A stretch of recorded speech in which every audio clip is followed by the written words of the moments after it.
j'ai parlé avec le bureau du chef. Nous allons trouver une solution pour vous. On se rencontre à Paris.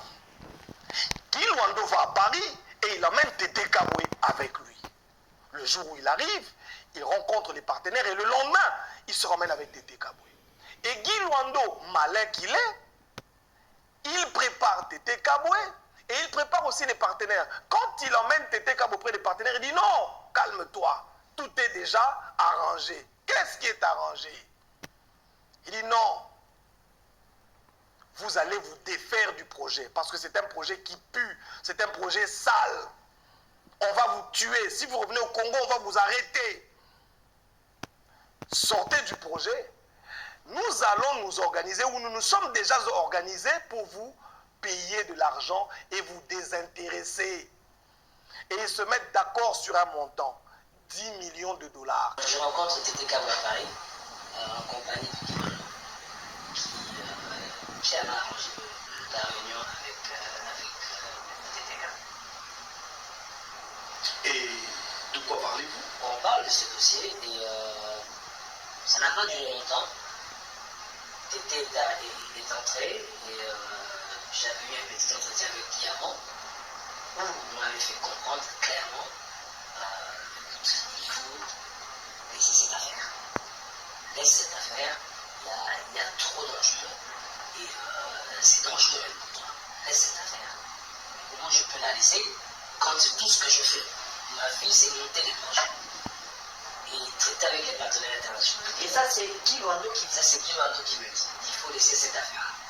Bon, l'affaire étant déjà mal embarquée, je dis bon, qu'est-ce que vous proposez? Il dit non, lui me pose la question. Qu'est-ce qu'il te faut pour que tu laisses cette affaire? Et je lui dis, il y a des partenaires que je ne peux pas décevoir et quitte à perdre, au moins que les gens récupèrent ce qu'ils ont investi et que moi-même aussi, je ne perde pas complètement. Tout ça qu'on avait débattu, on est arrivé à un montant où je lui ai dit, écoute, moi je sais exactement qui a mis un montant de 10 millions de dollars. 10 millions de dollars. Si j'ai 10 millions de dollars aujourd'hui, je vais rembourser les partenaires qui a accompagné, qui a mis son argent, qui espère, qui attend. Et là, vous pensez à Corneille. Quand ils s'entendent, ils se mettent d'accord, ils disent bon d'accord, les partenaires acceptent de prendre les 10 millions, ils disent bon d'accord, nous allons rentrer et nous allons vous revenir avec les 10 millions. Quelques jours après, les partenaires reçoivent une lettre du CAMI, où l'on dit les titres, par rapport au projet, les titres sont prêts. Qu'est-ce que nous devons faire? La société Code Research, le partenaire, fait une lettre de procuration. La lettre de procuration est là. Procuration spéciale. Pour obtenir auprès du CAMI les documents relatifs à la mine. Voilà la procuration spéciale. J'ai toutes les preuves. Ici, je vais vous montrer une autre lettre. C'est celle du partenaire qui s'adresse au directeur général du CAMI pour lui dire que nous avons fait une procuration spéciale à M. Tété Kaboué. Je parle bien de Tété Kaboué. Hein? Donc, il faut une procuration spéciale à Tété Kaboué pour obtenir auprès du CAMI les titres de la mine. Tété Kaboué va au CAMI. On lui donne les titres de la mine. Et là, Guy Luando se sent à l'aise. Je vous rappelle que Guy Luando et Tété Kaboué se trouvent à Paris et ils rentrent. Ils viennent donc récupérer les titres.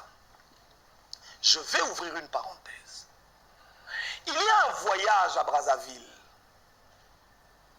Parce que quand tout ceci, quand toutes ces tractations se font, les partenaires commettent l'erreur de ne pas dire à Nanga tout ce qui se passe. Ils se disent, nous allons attendre que nous soyons payés. Quand nous serons payés, nous allons appeler Nanga pour lui dire, bon voilà, sur les 10 millions que nous avons reçus, voilà tes 4 300 000, les 6 millions, eux ils allaient aussi désintéresser les autres partenaires. Mais il se fait que l'argent n'arrive pas. Pourquoi? Guy Wando, connaissant bien le dossier, va voir Simon. Simon, je vous ai dit, c'est le patron du Fleuve Congo Hôtel. Et je vous rappelle encore, Alliance Fleuve Congo, c'est en référence au lieu où le contrat a été signé. Pour que vous sachiez que ce que je vous dis, c'est vrai. Donc, Guy Wando va voir Simon. Il lui dit, j'ai un dossier juteux ici. Nous avons une concession minière.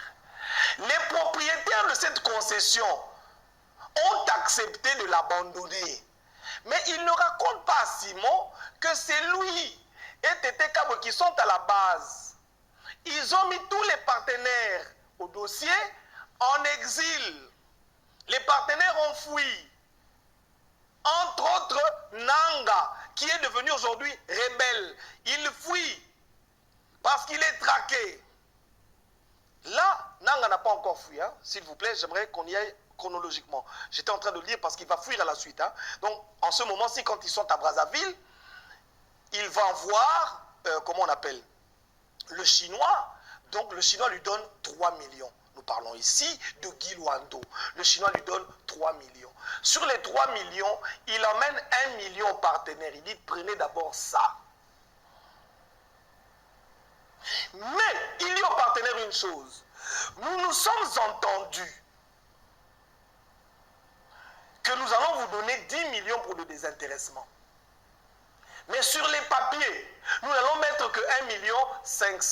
Pourquoi? On va tromper l'État congolais pour qu'on n'ait pas beaucoup de droits à payer, beaucoup de taxes à payer.